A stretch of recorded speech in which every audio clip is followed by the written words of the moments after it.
அண்ணா இந்த மசால் வடை சாப்பிட்ணேன். இந்த வேலை வெட்டி இல்லாதவனுக்கு மசால் வடை ஒரு கேடு.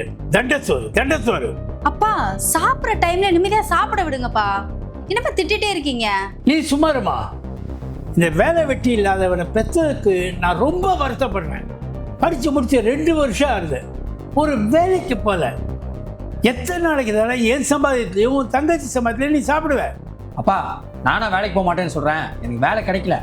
என்னையும் தங்கச்சியை படிக்க வச்ச மாதிரி பெரிய காலேஜில் படிக்க வச்சிருந்தீங்கன்னா கேம்பஸ் இன்டர்வியூ செலக்ட் ஆகி நானும் வேலைக்கு போயிருப்பேன். சரி பயமுடுறா. உன் தங்கச்சி நல்லா படித்தா அவளை பெரிய காலேஜ் சேர்த்தேன். நீ படிக்கவும் இல்லை, ஒன்றும் இல்லை, மனசாம்பிராணியாக இருந்த உனக்கு பணத்தை செலவழிச்சு பெரிய காலேஜ் சேர்க்கணுமா? பா எல்லாம் கொஞ்ச நாள் தான், நானும் வேலைக்கு போவேன். கிழிச்ச இந்த பாருடா, இந்த வீட்டில் நீ மூத்த பையன். இந்த வீட்டில் என்ன வேணும் ஏது வேணும் நீ தானே பார்த்து செய்யணும். இந்த பாருடா, உன் தங்கச்சி என்ன வேணும் ஏது வேணும்னு வீட்டில் பார்த்து முன்னாடி நின்று செய்கிறாடா. உனக்கு வெக்கமா இல்லை? ஏதாவது விசேஷத்துக்கு போனா உன் பையன் வேலைக்கு போறானா இல்லை வீட்டில் வெட்டியாரா இருக்கான்னு நாக்க பிடிக்கிற மாதிரி கேட்குறாங்க. எனக்கு எவ்வளோ அசிங்கமா இருக்க தெரியுமா? உன்னை பெற்றுக்கு ஒரு சொம்ப பெற்றிருக்கலாம்டா. தண்டசோறு. அப்பா போதும் நிறுத்துங்கப்பா. சும்மா திட்டிட்டே இருக்கீங்க. அவனும் ஒரு நாள் நல்ல வேலைக்கு போய் இந்த வீடை பார்த்துப்பான். அவன் வேலைக்கு போய் இந்த வீட்டை பார்த்துக்க வேண்டாம், அவன் பார்த்துட்டா போறோம். டேய், பக்கத்து வீட்டு சேகரோட பையன் வேலைக்கு போய் சம்பாதிச்சு அவன் அப்பாவுக்கு கார் வாங்கி கொடுத்துருக்கான். நீ எனக்கு கார் பைக்ல வேண்டாம்டா, நீ வேலைக்கு போய் சம்பாதிச்சு ஒரு வேஷ்டி சட்டை வாங்கி தர முடியுமாடா? இவ்வளோ அசிங்கப்பட்டு தான் சாப்பிடணும் எனக்கு ஒரு அவசியமும் கிடையாது. சாப்பாடே வேண்டாம். அண்ணா சாப்பிட்டு போனேன். அப்பா இதை கோவத்துல பேசினாருன்னு விட்டோமா. இந்த ரோஷத்துக்கு ஒன்றும் குறைச்சல் இல்லை, பசிச்சா தானா வருமா. தண்டசோறு. அப்பா சின்ன வயசுல 2 பேரும் எவ்வளவு ஒற்றுமையா இருந்தீங்க, இப்ப எதுக்குப்பா இப்படி அடிச்சுக்கிறீங்க? போங்கப்பா.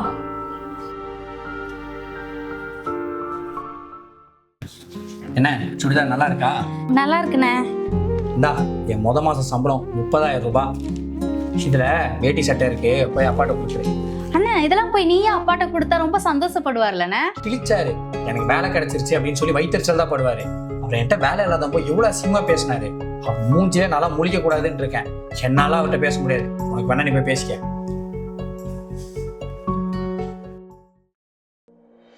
நல்லா இருக்காப்பா? என்னப்பா அப்படி பாக்குறீங்க? நான் சொல்லல அண்ணன் எப்படியாவது வேலைக்கு போயிருவான்னு. இந்த வேஷ்டியும் சட்டையும் ரொம்ப நல்லா இருக்குமா. எடுத்த உடனே பையன் மாசம் 30,000 ரூபாய் சம்பளம் வாங்குறானா. அப்பாவுக்கு ரொம்ப பெருமையா இருக்குமா. அப்பா அவங்கிட்ட போய் பேசுங்கப்பா. நீங்க 2 பேரும் பேசி எவ்வளவு நாள் ஆகுது? ஏன் என்ன வெறுப்பாவே இருக்கீங்க? அவனுக்கு தான் வேலை கிடைச்சிருச்சுலப்பா.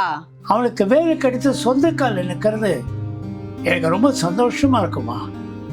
இப்போ போய் நான் சிரிச்சு பேசினா கேவலம் பணத்துக்காக அப்பா என்கிட்ட சிரிச்சு பேசுறேன்னு அவன் தப்பா நினைக்க மாட்டானா?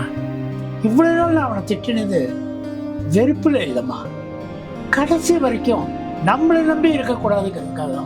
அப்பா அண்ணன் ஏன்பா தப்பா நினைக்க போறான்? நான் எல்லாம் கொஞ்சம் நஞ்சமா பேசினேன், வார்த்தைக்கு வார்த்தை தண்டசோறுன்னு திட்டினேன். அவன் மனசு எவ்வளவு கஷ்டப்பட்டிருக்கும். அப்பா நீங்க அவனை முன்னாடி திட்டினாலும் பின்னாடி உங்க பையனை நீங்க விட்டு கொடுத்ததே இல்லை. சொந்தக்காரவங்களும் அவனை தப்பா பேசும்போது நீங்க அண்ணனுக்கு எவ்வளவு சப்போர்ட் பண்ணியிருக்கீங்க. அண்ணன் மேல எவ்வளவு பாசம் வச்சிருக்கீங்கன்னு எனக்கு தெரியும்ப்பா. ஆனா அவனுக்கு தெரியாது. மாச சம்பளம் எடுத்துட்டு வந்திருக்கான். இந்தாங்கப்பா. இந்த பணத்தை செலவு பண்ண வேண்டாம். என் பென்ஷன் பணத்துல இந்த வீடு ஓடட்டும். இந்த பணத்தை அவன் சேவிங்ஸ் அக்கௌண்ட்லயே அவனுக்கே போட்டு வையுமா. ஃபியூச்சர்ல அவனுக்கு உதவியா இருக்கும். பாத்தியா, என் பையன் எனக்கு வேஷ்டி சட்டை வாங்கி கொடுத்துருக்கான். பாத்தியாம்மா, அவன் எடுத்து கொடுத்த வேஷ்டி சட்டை எனக்கு போதும்மா. சரிப்பா. அர்ச்சனா கொஞ்சம் கிழவாமா. என்ன பார்சலா இருக்கும் இது? உனக்கு ஏதோ பார்சல் வந்துருக்கும்.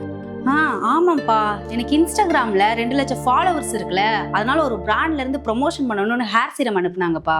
ஏமா, இந்த ப்ராடக்ட் சேஃப் அண்ட் செக்யூர் தானேம்மா? இது யூஸ் பண்ணதுனால இந்த சைடு எஃபெக்ட் வராது தானேம்மா? அப்பா எனக்கு என்னப்பா தெரியும், காசு கொடுக்குறாங்க ப்ரொமோஷன் பண்றேன். அர்ச்சனா, இன்னும் அறிவில்லாமல் பேசுகிற. இந்த ப்ராடக்டை பற்றி எதுவுமே தெரியாமல் எதுக்கு நீ ப்ரமோட் பண்ணுற? இந்த பாருமா, உன்னை நம்பி வாங்குறவங்களுக்கு யூஸ் பண்ணி ஏதாவது ஆச்சுன்னா அதுக்கு நீதாம்மா பொறுப்பாக.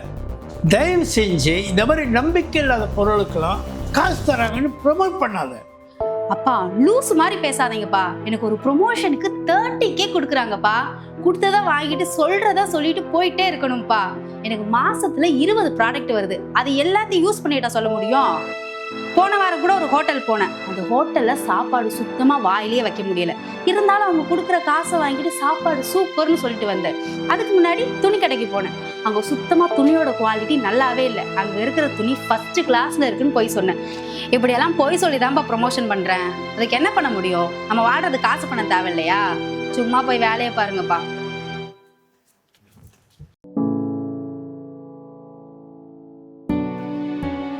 அர்ச்சனா, ஏமா அழுதுன்னு இருக்க? என்னாச்சு? ஹலோ, சொல்லுங்க, யார் பேசுறீங்க? என் பேர் வினோத். நான் ஒரு லாயர். நீங்க தானே அர்ச்சனா? ஆமா சார். நீங்க கொஞ்ச நாளைக்கு முன்னாடி ப்ரொமோஷன் பண்ண ஹேர் சீரம் போட்டு என் கிளையண்ட்டுக்கு முடி குட்டி தலையில இன்ஃபெக்ஷன் ஆயிடுச்சு. இப்போ அந்த கம்பெனி மேலேயும் அதை ப்ரமோட் பண்ண இன்ஃப்ளூயன்சர்ஸ் மேலேயும் கம்ப்ளைண்ட் ஃபைல் பண்ணிட்டு இருக்கோம். நீங்க நாளைக்கு ஆஃபீஸ் வாங்க, நம்ம நேரில் பேசிக்கலாம். சார், எனக்கு இதுக்கு எந்த சம்மந்தமும் இல்லை சார். அவங்க காசு கொடுத்தாங்க, நான் ப்ரொமோஷன் பண்ணேன், அவ்வளோதான் சார். மேடம், ஒழுங்கா நாளைக்கு என் ஆஃபீஸ்க்கு வரீங்க. அப்படி வரல உங்க வீட்டுக்கு போலீஸ் வரும்.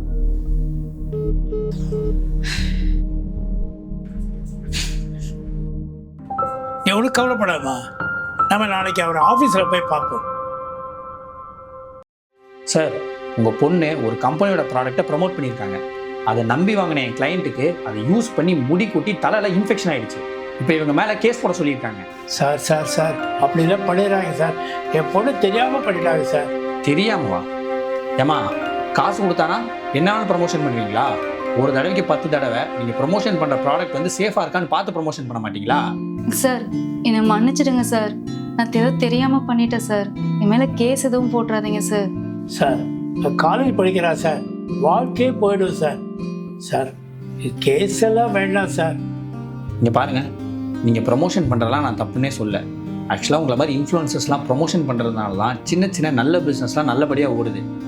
ஆனால் ஒரு தடவைக்கு பொருளை ப்ரொமோட் பண்ணுறதுக்கு முன்னாடி அது சேஃபாக இல்லையான்னு பார்த்து ப்ரொமோட் பண்ணுங்கள். இங்கெல்லாம் கம்பெனி நம்பி வாங்குறவங்கள விட உங்கள் மூஞ்சை பார்த்து வாங்குறவங்க தான் அதிகம். அதனால் நீங்கள் தாங்க ரெஸ்பான்சிபிளாக இருக்கணும். ஏதோ காலேஜ் படிக்கிற பொண்ணுன்னு சொன்னதுனால தான் உங்களை ஒரு வார்னிங்கோட விடுறேன். அடுத்த வாட்டி இந்த மாதிரி காசு தராங்கன்றதுக்காக கண்ட ப்ராடக்ட்லாம் ப்ரொமோட் பண்ணிட்டு இருக்காதீங்க, புரியுதா? அதே மாதிரி நீங்கள் யூஸ் பண்ணாத எந்த பொருளையும் மக்களுக்கு சஜஸ்ட் பண்ணாதீங்க, ஓகேவா? சரி சார், நான் இனிமேல் எந்த ஒரு பொருளையும் காசு தராங்கன்னெலாம் ப்ரொமோஷன் பண்ண மாட்டேன் சார். மன்னிச்சிடுங்க சார். புரிஞ்சா சரி. சரி போங்க. என்ன கொள்ள விலை சொல்றீங்க? நான் மார்க்கெட்லேருந்து வாங்கிட்டு வரேம்மா. நியாயமான விலை தான்மா சொல்கிறேன். 1/2 கிலோ மீன் 350 ரூபான்னா ரொம்ப அதிகம். உங்களுக்கே அநியாயமா இல்லை? அப்படிலாம் சொல்லாதீங்கம்மா. கரெக்டான ரேட்டு தான்மா கேட்குறேன். எங்களை ஏமாற்றி உங்களுக்கு என்ன ஆக போதோ தெரியல. கொஞ்சம் பார்க்குற வேலைக்கு உண்மையாயிருங்க. அப்படிலாம் பேசாதீங்கம்மா. நானே காலையில் சீக்கிரமாக இருந்து வீடு வீடாக போய் மீன் விற்கிறேன். நான் ரொம்பலாம் ரேட் ஏற்றி விற்கிறது இல்லைம்மா. மனசாட்சி பிரகாரம் தான்மா நான் விற்கிறேன். இன்னைக்கு இருக்கிற விலைவாசிக்கு நான் சரியான ரேட்டு தான்மா கேட்குறேன். 350 ரூபான்றது அதிகம் தான். 200 ரூபாய் கொடுக்குறேன்.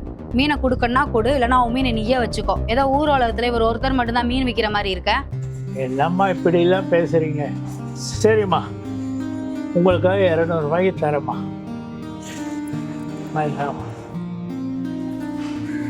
இந்தாங்க.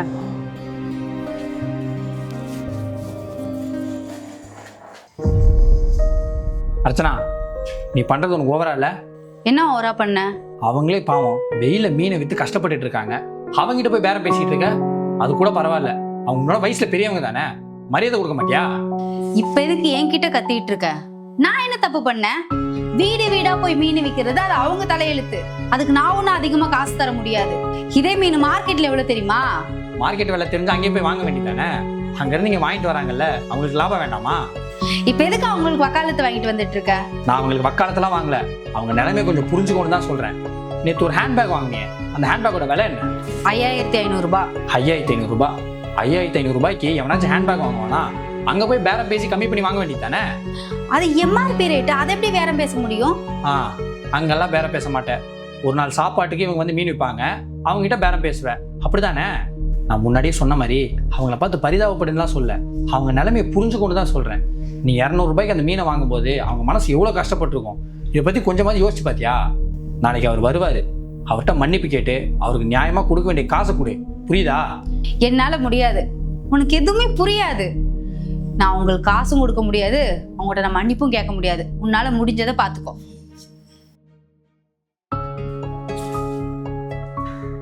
ஐயா வாங்க ஐயா, உங்களுக்கு தான் நான் ரொம்ப நேரமாக காத்துக்கிட்டு இருக்கேன்.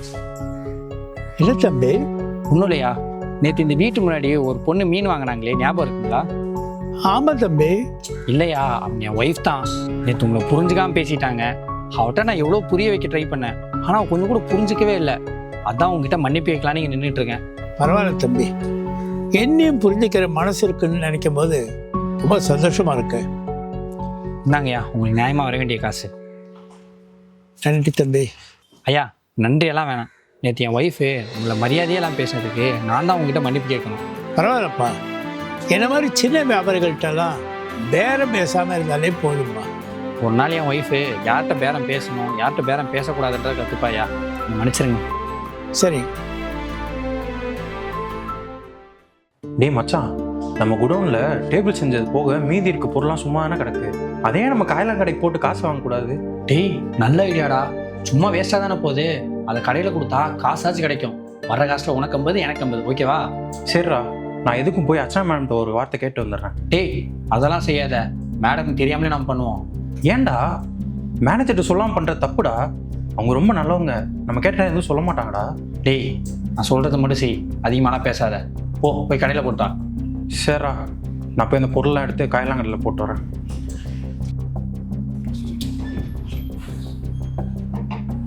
டேய் என்னடா கடையில் போய் பொருளை போட்டியா? எவ்வளோ காசு கொடுத்தாங்க? இல்லைடா, கடையில் ஓனர் இல்லையா, இன்னொரு நாள் வந்து காசு வாங்கிட்டு சொல்லிட்டாங்க. சரிடா. டேய் மச்சான், ஏடா கடைக்காரன் ஏதாவது காசு கொடுத்தானா? இல்லைடா, ஏதோ ஸ்ட்ரைக்கா, கடையெல்லாம் மூடி இருக்கு, இன்னொரு நாள் நான் வாங்கி தரேன்.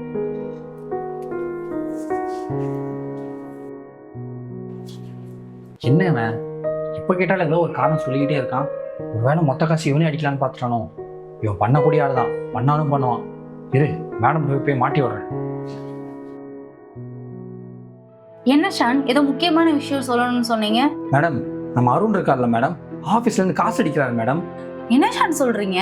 ஆமாம் மேடம், நம்ம ஆஃபீஸில் சேர் செஞ்சது போக மிச்ச பொருளாக குடோனில் இருக்கலாம் மேடம், அதெல்லாம் எடுத்து போய் காயிலாங்கடையில் போட்டு காசு ஆக்குறாரு மேடம். ஷான், அந்த பொருள்லாம் வேஸ்டா தானே போயிட்டு இருக்குது. அந்த பொருளை கடையில போட்டாவது அது காசுனாச்சும் கிடைக்கும்ல.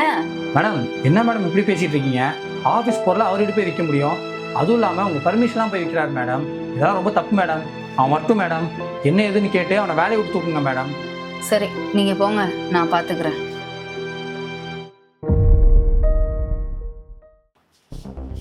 டேய் ஷான், எந்திரா. சி, ஏன்டா இவ்வளோ கேவலமாக இருக்க? நான் போய் காசு அடிக்கிறேன்னு மேனேஜர்கிட்ட சொல்லி வச்சிருக்க. நம்ம 2 பேரும் சேர்ந்தாண்டா காயலாங்கடையில் போய் பொருளை போட்டு காசு வாங்கலான்னு முடிவு பண்ணோம். டேய் நான்லாம் உன்னை அவன்கிட்ட மாட்டி விடடா. ஷான், உள்ள நடந்த எல்லா விஷயத்தையும் நான் அருண் கிட்ட சொல்லிட்டேன். என்ன பாக்குறீங்க? நீங்க அருணை பத்தி என்கிட்ட சொன்னது கம்பெனி மேல இருக்க நேர்மையால இல்ல, அருண் உங்களுக்கு காசு கொடுப்பாரோ கொடுக்க மாட்டாரோன்னு நினைச்சதுனால. நீங்க பொருளை எடுத்துட்டு போய் கடையில போட்டு காசு வாங்கணும்னு நினைச்சது தப்பு இல்ல. அந்த விஷயத்த அருண் என்கிட்ட சொல்லணும்னு நினைக்கும் போது நீங்க தடுத்தீங்களே, அதுதான் தப்பு. ஏன்டா இவ்வளோ கேவலமாக பண்ணுற? கேவலம் அந்த காசுக்காகவா? உண்மையாகவே அந்த கடை மூடி தாண்டா இருந்துச்சு. நல்ல வேலை இன்னைக்கு இப்படி ஒன்று நடந்ததுனால உன் சுயரூபம் என்னன்னு எனக்கு தெரிய வந்துச்சு. இல்லைனா கடைசி வரை நீயும் உண்மையான ஃப்ரெண்டுன்னு நான் நம்பிட்டு இருந்திருப்பேன். உனக்கு என்ன இப்போ காசு தானே வேணும்? வர அந்த ஃபுல் காசையும் நீயே வச்சுக்கோ. ஏன்டா இப்படி இருக்க? வாழ்க்கையில் யாராவது ஒரு ஆளுக்காச்சும் உண்மையாக இருக்கணும்னு என்னடா இப்படி நேரம் கிடைக்குமோ முதல்ல குத்தணும்னு நினைக்காத.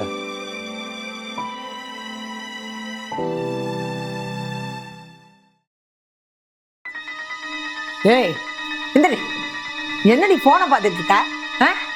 துணியெல்லாம் காய போட்டு தானே சொன்னேன், அதெல்லாம் செய்யாம வெட்டியா உட்காந்துட்டு இருக்க. சாப்பிட்டு சாப்பிட்டு தூங்குறது தான் வேலையா? எந்த வேலையுமே செய்ய மாட்டியா? என்ன சத்த, இப்ப நான் சாப்பிட்டு உட்காந்ததுதான் உங்க பிரச்சனையா? இப்ப எதுக்கு கோவப்படுறீங்க? என்ன பிரச்சனை உங்களுக்கு? வாய மூடி. வீட்டுல ரோஷமே இல்லையா? கல்யாணம் ஆகி 2 வருஷம் ஆகுது, இன்னும் இந்த வீட்டுக்கு ஒரு வாரிசு பெத்து கொடுக்கலையேன்னு தெரியுதா உனக்கு? இருக்கிற வேலையெல்லாம் பாரு, வெட்டியா உக்காந்துருக்காத. வெட்டு வெட்டுக்கு பேச்ச பாரு.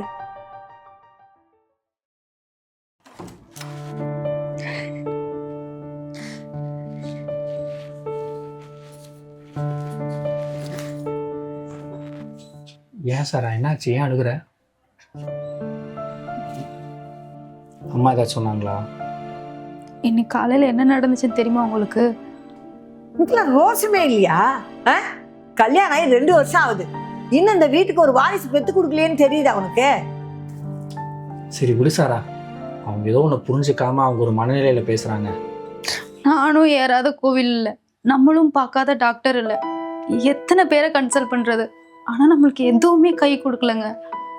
என் ஃப்ரெண்டு ஒரு டாக்டர் சஜஸ்ட் பண்ணா, அவர்கிட்ட இன்னைக்கு அப்பாயின்மெண்ட் வாங்கியிருக்கேன். அவர்கிட்ட ட்ரீட்மெண்ட் எடுத்துக்கிட்ட எல்லாருக்குமே குழந்தை பிறந்திருக்கு. நம்ம ஏன் இன்னைக்கு அவரை போய் பார்க்கக்கூடாது? ஷோ நிறுத்துங்க, என்னால இதுக்கு மேல முடியாது, நானும் வெறுத்து போயிட்டேங்க. சாரா, இந்த ஒரு தடவை ட்ரை பண்ணுவோம். இதுக்கு மாதிரி ஒர்க் ஆகலன்னா உன்னை நான் ஃபோர்ஸ் பண்ண மாட்டேன். சரிங்க. உங்கள் ரிப்போர்ட்ஸ்லாம் பார்த்தேன். அவங்களுக்கு பிசிஓடி ப்ராப்ளம் இருக்குது. அழகா சாரா. அழாதீங்க, இது ஒன்றும் பெரிய ப்ராப்ளம்லாம் கிடையாது. அதுக்கான மெடிசன்ஸ் அண்ட் ப்ராப்பர் ஃபுட்ஸ் எடுத்துக்கினாலே சரி பண்ணிடலாம். Thank you sir. சரி, தேங்க்யூ டாக்டர். அப்புறம் ஷான், உங்களுக்கு ரீசெண்டாக எதுவும் ஆக்சிடென்ட் ஆனிச்சா? ரீசெண்டாக எந்த ஆக்சிடென்ட்டும் நடக்கல டாக்டர். ஒரு 3 வருஷத்துக்கு முன்னாடி தான் ஒரு ஆக்சிடென்ட் நடந்துச்சு. அவங்களுக்கு இருக்கிற ப்ராப்ளத்துக்கு கூட ட்ரீட்மெண்ட் இருக்குது ஷான். பட் உங்களுக்கு ஐ எம் சாரி. நீங்கள் வருத்தப்படாதீங்க. நீங்கள் தப்பாக எடுத்துக்கலன்னா உங்கள்கிட்ட ஒன்று சொல்கிறேன். சொல்லுங்க சார். ஷான், இன்னைக்கு ஹோம்ஸ் ஆர்ஃபனேஜ் எவ்வளவோ அதிகமாகிடுச்சு. பேரண்ட்ஸ் இருந்தும் அவங்களால கைவிடப்பட்ட குழந்தைங்க இருக்காங்க. அது மட்டுமா, சின்ன வயசுல அப்பா அம்மா இழந்துட்டு எத்தனையோ குழந்தைங்க ஆர்ஃபனேஜ் ஹோம்ஸில் சேர்க்கப்பட்டிருக்காங்க. அவங்க எல்லாரும் யோசிக்கிறது என்ன, அவங்களுக்கு ஒரு நல்ல வாழ்க்கை கிடைச்சிடாதா தானே. ஸோ அப்படி இருக்கும்போது ஏன் நீங்கள் ஏன் அவங்களுக்கு ஒரு நல்ல வாழ்க்கை கொடுக்கக்கூடாது? யோசிக்காதீங்க ஷான். நீங்கள் 2 பேரும் வீட்டில் போயிட்டு கன்சல்ட் பண்ணிட்டு சொல்லுங்கள். சரி டாக்டர், நாங்கள் கன்சல்ட் பண்ணிவிடுவோம்னு சொல்கிறோம்.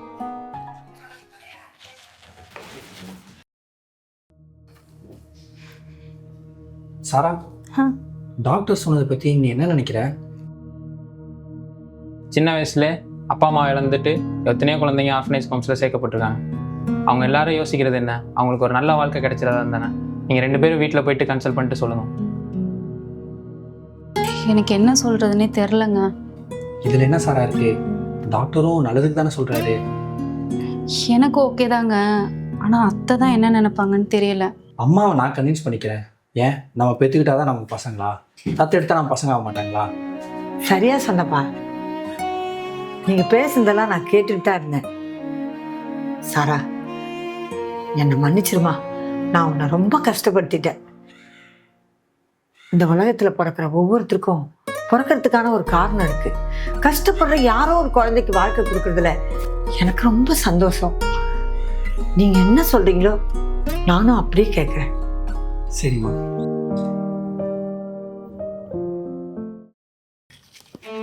தம்பி, பசிக்குதியா? இதெல்லாம் வாங்கி குடியா.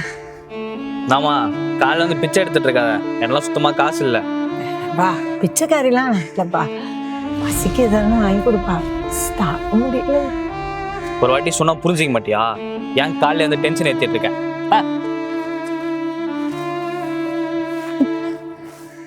அம்மா, போற வழியில சூப்பர் மார்க்கெட் போயிட்டு வந்துடலாம். ஏங்க, அங்க கொஞ்சம் பாருங்களேன். வா, என்னன்னு போய் பார்ப்போம். அம்மா, யார் நீங்க? எதுக்கு அழுந்துட்டு இருக்கீங்க? என்னாச்சுமா?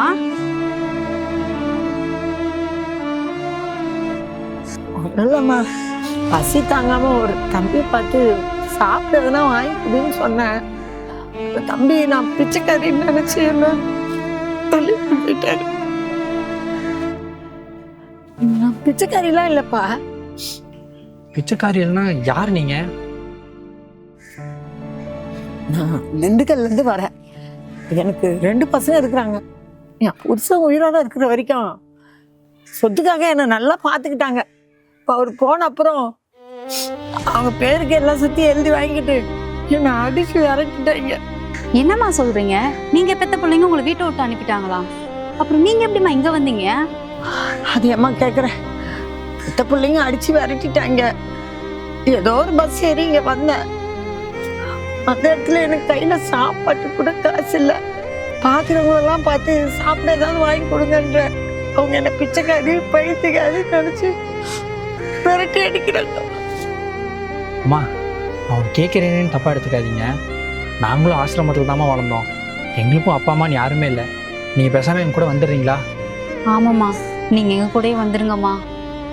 இதெல்லாம் சரிப்பட்டு வராதுப்பா. உங்களுக்கு நான் பாரமாயிருவேன்ப்பா. பெத்த பிள்ளைங்களுக்கே நான் பாரமா இருக்கிறேன்னு தானே அடிச்சு விரட்டிட்டாங்க. ஒன்று செய்கிறீங்களா?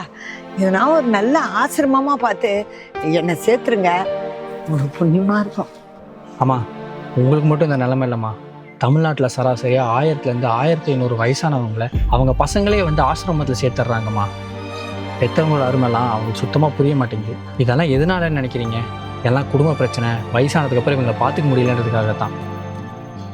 அம்மா, வீட்டில் ஒரு வயசானவங்க இருந்தால் அந்த வீடு கோயிலுக்கு சமம்மா. நீங்கள் பேசாமல் எங்கள் கூட வந்துடுங்க. ஆமாம்மா, எங்களுக்கும் அம்மான்னு சொல்லிக்கிறதுக்கு யாருமே இல்லை. நீங்க எங்க கூட வந்தீங்கன்னா நாங்க சந்தோஷமா இருப்போம்மா. எங்க கூட வந்துருங்கம்மா. என் சாமி, இவ்வளோ தூரம் நீ சொல்லும் போது நான் வராமல் இருப்பேனா? ரொம்ப சந்தோஷமா. வரேன்.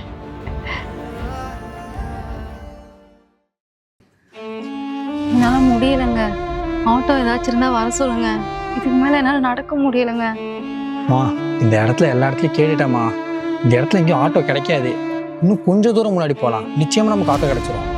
என்னால சுத்தமா நடக்க முடியலைங்க. எனக்காக பொறுத்துக்கம்மா, வா போகலாம்.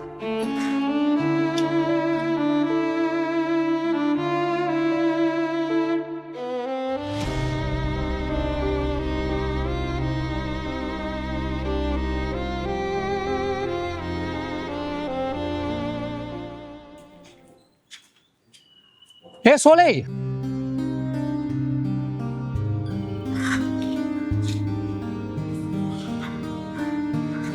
என்ன மச்சான் இந்த பக்கம்? ஒன்றும்லடா, ஒய்ஃபு ப்ரெக்னெண்ட்டாக இருக்கால, அதனால செக்கப் கூப்பிட்டு வந்தேன். சரி சரி. என்னம்மா நல்லா இருக்கியா? நல்லா இருக்கேண்ணா. சாரா, ஒரு நிமிஷம் அங்கே வெயிட் பண்ணுறியா? நான் பேசிட்டு வந்துடுறேன். சொல்லு மச்சான். ஒன்றும் இல்லை மச்சான், ஒய்ஃபை வந்து ஹாஸ்பிட்டல் கூப்பிட்டு வந்தேன்டா செக்கப்புக்கு. அவளால் நடக்க முடியலன்னு சொல்கிறா. சுற்றி ஆட்டோலாம் கேட்டு பார்த்துட்டேன், எங்கேயும் கிடைக்கல. உன் வண்டி மட்டும் கொஞ்சம் கொடுத்தேன்னு வையேன், அவளை வீட்டில் ட்ராப் பண்ணிட்டு வந்துடுவேன்டா. என்னடா யோசிக்கிற? டேய், வண்டியை திரும்ப எடுத்து வரும்போது உனக்கு பெட்ரோல் போட்டு கொடுத்துருவேன்டா. அது இல்லடா மச்சான், என் பொண்டாட்டிக்கு தெரிஞ்சா திட்டுவாடா. அது மட்டும் இல்லாமல் அவசரமாக எங்கேயோ வெளியே போகணும்னு சொன்னான். நான் தான் அவளை வேற கூட்டிகிட்டு போனோம். அதான் நானுமே இப்போ கிளம்பிட்டு இருக்கிறேன்டா. அதான் மச்சான், உனக்கு கொடுக்கக்கூடாதுலாம் ஒன்றும் இல்லைடா, தப்பாக நினச்சிக்காத. சேச்சே, நான்லாம் ஒன்று தப்பாக நினச்சிக்கலாம் மச்சான். சரிடா, வரேன். சரிடா. என்னங்க ஆச்சு? ஒன்றும் இல்லைம்மா, போலாமா? நீங்க பொய் சொல்லாதீங்க. நான் எல்லாத்தையும் கேட்டுட்டு தான் இருந்தேன். விடுமா, அவன் ஒய்ஃப் கூட அவன் வெளில போகணும்னு நினைக்கிறான். இதில் என்ன தப்பு இருக்கு? ஏங்க, அவர் உங்ககிட்ட பொய் சொல்லியிருக்காருங்க. அவங்க ஒய்ஃப் நேத்து தான் அவங்க அம்மா வீட்டுக்கு கிளம்பி போனாங்க. வர 1 வாரம் ஆகுமா. 2 நாளைக்கு முன்னாடி தான் இந்த கால் பண்ணின்னு சொன்னாங்க. அவங்களுக்கு நம்ம எவ்வளோ உதவி பண்ணியிருக்கோம். அவங்க ஒய்ஃபுக்கு உடம்பு சரியில்லாத போது அவங்கள ஹாஸ்பிட்டல் அவர் இல்லாதப்ப நம்ம தானே கூட்டு போனோம். அன்னைக்கு நம்ம மட்டும் அவங்கள ஹாஸ்பிட்டல் கூட்டு போகலன்னா அவங்க நேரத்துக்கு இருப்பாங்களானே தெரியாது. இப்போ ஒரு வண்டி கொடுக்கறதுக்கு இவ்வளோ யோசிக்கிறாரு. எல்லாம் காசு வந்ததுனால தானே. எல்லாம் இந்த பாலா போன பணம் செய்கிற வேலைம்மா. நம்ம இப்போ காசு கொடுத்து உதவணும்னு சொல்லி அவன்கிட்ட ஒரு உதவி கேட்கறதுக்கு உதவியே கேட்காம இருக்கலாம். இங்கே உதவி பண்ணணும்னு நினைக்கிற யாருக்கிட்டையும் கையில் காசு இல்லை. இங்கே கையில் காசு வச்சிருக்கிற யாருக்கும் உதவி பண்ணணுன்ற மனசு இல்லை. இங்கே யாரும் யாரையும் குத்த சொல்லி ஒரு பிரயோஜனமும் இல்லைம்மா. வா, இன்னும் கொஞ்சம் முன்னாடி போனால் ஆட்டோ கிடச்சிடும். சீக்கிரமாக வீட்டுக்கு போயிடலாம். யோ, உனக்கெல்லாம் கொஞ்சம் கூட அறிவு இல்லை. நானும் எத்தனை நாள் வந்து கேட்டுகிட்டே இருக்கிறது. உனக்கெல்லாம் சூடு சொன்னதாச்சும் இருக்கா? உனக்கெல்லாம் பேசுறது டைம் வேஸ்ட்டு. சார், ஒரு வாரம் டைம் கொடுங்க சார். நான் எப்படியாவது பணத்தை கட்டிடுறேன் சார். திரும்ப திரும்ப சொல்லிக்கிட்டே இருக்கணும், அப்படி தானே? ஏம்மா, பணம் வாங்கும் போது நீ சிரிச்சுக்கிட்டே தான் நான் வாங்கினேன். இப்போ பணம் கொடுக்க மட்டும் உங்களுக்கு என்ன கசக்குதா? சார், நாங்கள் எப்படியாச்சும் கொடுத்துட்றோம் சார். சார் நான் கொடுத்துட்றோம் சார். 2 வாரமா இதே தான் சொல்லிட்டு இருக்கீங்க. இன்னைக்கு தேதி என்னன்னு தெரியுதுல்ல. இன்னும் எத்தனை நாள்லாம் இப்படி இழுத்துட்டு இருக்க போறீங்க? சார் கத்தாதீங்க சார்.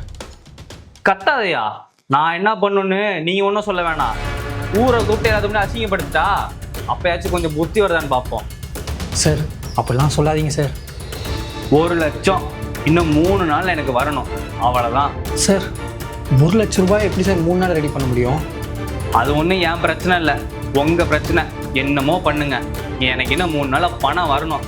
அப்படி இல்லைன்னா வீடை காலி பண்ணிட வேண்டியதான்.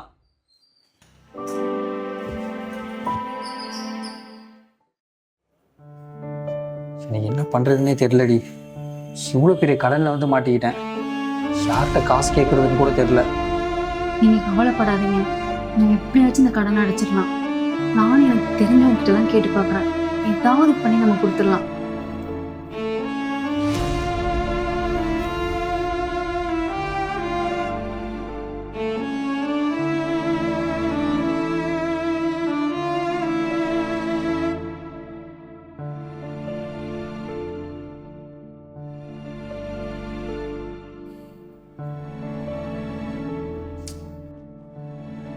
எல்லா இடத்துலையும் கேட்டு பார்த்துட்டோமா, எனக்கு எங்கேயுமே பணம் ரெடி பண்ண முடியல. நானும் கேட்டு பார்த்துட்டேங்க, எங்கேயுமே கிடைக்கல. அண்ணே அம்மா அம்மா சிறுக சிறுக சேமிச்சு பணம் கொடுக்கும். அம்மா நகை கொஞ்சம் இருக்கு, இதையும் கொண்டு போய் அடமானம் வச்சு யாருக்கு கடன் கொடுக்கணுமோ அதை கொண்டு போய் கொடுத்துட்டு வா போ. அம்மா இந்த நகை உங்களுக்கு அப்பா வாங்கி கொடுத்ததுமா. அவர் இறந்து போனதுக்கு அப்புறம் அவரோட ஞாபகமாக வச்சுருக்கீங்க, இதை போய் அடகு வைக்க சொல்கிறீங்க? ஏண்டா அப்பாவுக்கு நீ இப்படி கஷ்டப்படுறத பார்த்தா பிடிக்குமா? சொல்லு, பிடிக்குமா? இல்லைம்மா. பிடிக்காது தானே? அதுக்கு தான் சொல்கிறேன், இந்த நகையை கொண்டு போய் அடமானம் வச்சு கொடுத்துட்டு வா. நீ யாருக்கிட்டையாவது கடன் வாங்கினீன்னா அதை திருப்பி தானே கொடுக்கணும். இது நம்ம நகைடா, இது எப்போ வேணாலும் திருப்பிக்கலாம். புரியுதா? கடன்காரங்களுக்கு முதல்ல கடத்தை அடை போடா. ஆமாங்க, அம்மா சொல்றதும் கரெக்டு தான். நானும் என் நகையை கழட்டி தரேன், நீங்க போய் அடமானம் வச்சு கடனை கட்டிடுங்க.